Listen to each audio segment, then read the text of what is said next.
गुप्ता जी की बहू अंजलि को सपने बहुत आते थे। एक दिन सुबह सुबह जब अंजलि सोकर उठी, सासू माँ जानती हैं क्या होने वाला है?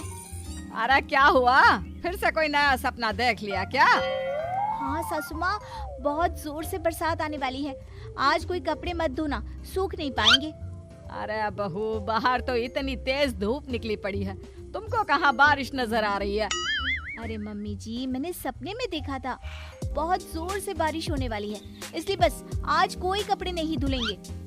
अरे लेकिन इससे पहले भी तो कितनी बार तुझे सपने आए हैं, कभी कुछ सच भी होता है क्या? मम्मी जी, आप भी ना सपनों पर भरोसा करना चाहिए, भरोसा। अंजलि की सास उसकी कोई बात नहीं मानती, लेकिन उस दिन वाकई में शाम होते होते घने बादल आ जाते हैं और जोर से मूसलाधार बारिश होने लगती है।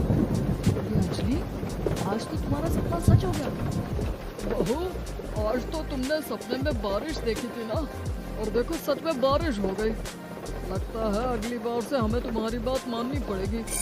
पापा जी, मैं तो हर बार ही मम्मी जी से कहती हूँ, मेरे सपने सच हो जाते हैं, बस भरोसा रखिए।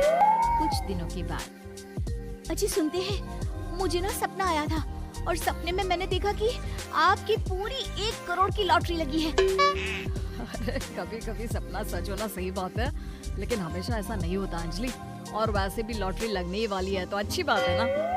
मैं तो कहती हूँ, हम वो बड़ा सा घर खरीदने वाले थे ना, आज ही चलकर उसको फाइनल कराते हैं। अरे वाह वाह, हाथ में पैसा नहीं और बड़ा घर खरीदना है। अरे मम्मी जी, बताया ना आपको, मुझे सपना आया था कि हमें 1 करोड़ की लॉटरी लगने वाली है। देखो बेटा, ये पैसों का मामला है, इसमें किसी तरह की रिस्क नहीं लेनी चाहिए। और जब तुम्हारा सपना सच हो जाए तब तुम घर खरीद लेना। मम्मी पापा ठीक है अंजलि, अभी इतनी जल्दबाजी करने की क्या जरूरत है? मैं कुछ नहीं जानती, मुझे वो घर चाहिए तो चाहिए। और आपको प्रॉब्लम क्या है? कुछ दिनों में तो पैसे आने ही वाले हैं लॉटरी से। हाँ तो जब पैसे आ जाएंगे तब खरीद लेंगे ना। पर हमारी अंजलि खाना पीना छोड़कर जिद पकड़कर बैठ जाती है। आखिर मजबूर होकर अंजलि के पति को उस घर को बुक कराने के पैसे देने पड़ते हैं। कई दिन बीत जाते हैं, लेकिन अंजलि के पति की कोई लॉटरी नहीं लगती। कुछ दिनों के बाद, तुम्हारे सपने के चक्कर में तो सब खराब हो गया अंजलि। ना लॉटरी लगी, ऊपर से बेकार में ही सारी जमा पूंजी उस घर को खरीदने में खर्च हो गई। थोड़े दिन तो इंतजार करो, अब ऐसा थोड़ी ना होता है कि आज सपना आया और कल आपकी लॉटरी लग गई। मैंने तो पहले ही कहा था, तुम्हारी बीवी को तो हर सपने पर विश्वास करने की आदत पड़ गई है। ऐसा भी कहीं होता है क्या? कुछ दिनों के बाद अचानक से अंजलि के पति के पास एक फोन आता है और पता चलता है कि उसकी 1 करोड़ की लॉटरी लग गई है। अरे वाह अंजलि, ये तो कमाल हो गया, मेरे तो सच में लॉटरी लगी। अरे भगवान भला करे तुम्हारा। हाँ हाँ बहू, अब तो तुम जो कहोगी हम वो सब बात मानेंगे। तुम्हारे सपने का मतलब तो पूरा का पूरा सच होता है। अरे बिल्कुल ठीक कहते हैं, मैं तो बेकार में ही बहू को उल्टा सीधा सुनाती थी। अरे इसके सपने तो वाकई में सही हो जाते हैं। अपने घर वालों की बात सुनकर अंजलि मन ही मन बहुत इतराती है। उसे लगता है कि अब वो जो भी सपना देखेगी सच हो जाएगा। और इसी चक्कर में एक दिन अंजलि को सपना आता है कि अचानक उनके घर पर बहुत सारे मेहमान आने वाले हैं। यही सोचकर अंजलि अपनी सास को कहकर बहुत सारा खाना पहले से ही बनाकर रख लेती है। सुबह से शाम हो जाती है। हमने इतना सारा खाना बना लिया, लेकिन हमारे घर तो कोई मेहमान आया ही नहीं। हाँ मम्मी जी, अब तो रात होने आई है, लगता है ये खाना हम लोगों को ही खाना पड़ेगा। गुप्ता जी का परिवार पूरे 2 दिन तक उस खाने को खाकर खत्म करता है, लेकिन अंजलि की अपने सपनों पर भरोसा करने की आदत इतनी जल्दी छूटने वाली कहाँ थी।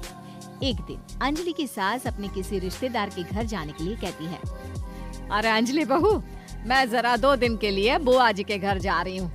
देखो तुम पीछे से घर को अच्छी तरह संभाल लेना। हाँ ठीक है मम्मी जी, आप चिंता मत करिए, मैं सब कुछ अच्छे से संभाल लूंगी।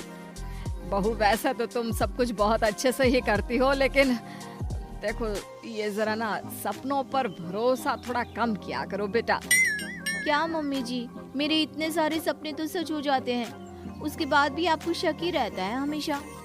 अरे बेटा, कभी कभार की बात अलग है, लेकिन हमेशा इन बातों पर भरोसा करना बहुत बड़ा नुकसान भी करवा सकता है।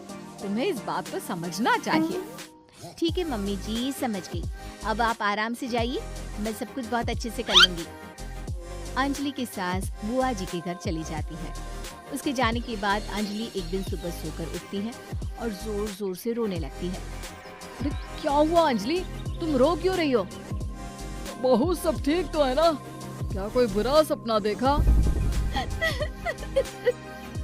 अरे पापा जी क्या बताओ, मम्मी जी नहीं रही, वो हम सबको छोड़कर चली गई।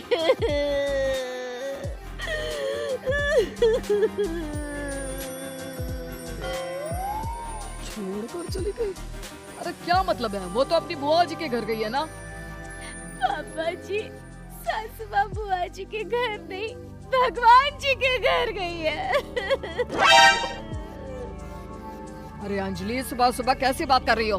बुआ के घर गई है, कुछ नहीं हुआ है उनको। मैंने सपने में देखा था, मम्मी जी भगवान को प्यारी हो गई है। अंजलि का पति उसे समझाने की कोशिश करता है, लेकिन अंजलि के बार बार कहने पर वो भी इस बात पर भरोसा कर लेता है कि अब उसकी माँ दुनिया में नहीं रही। सारे गांव में ये खबर फैल जाती है कि अंजलि की सास की मौत हो गई।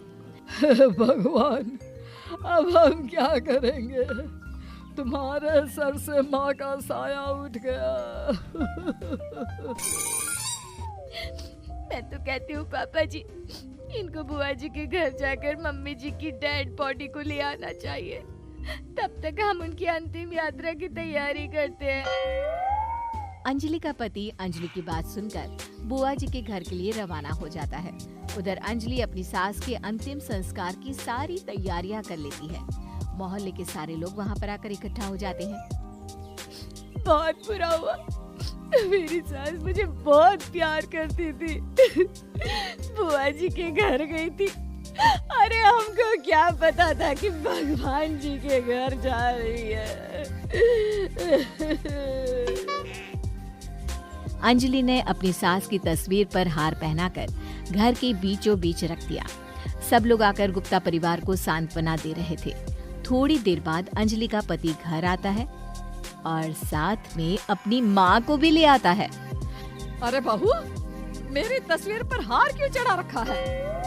सब लोग अंजलि की सास को देखकर डर जाते हैं। अरे आप लोगों को डरने की कोई जरूरत नहीं है, मेरी माँ जिंदा है। ये तो मेरी बीवी के सपने के चक्कर में हम लोगों ने अपनी माँ को मरा हुआ समझ लिया।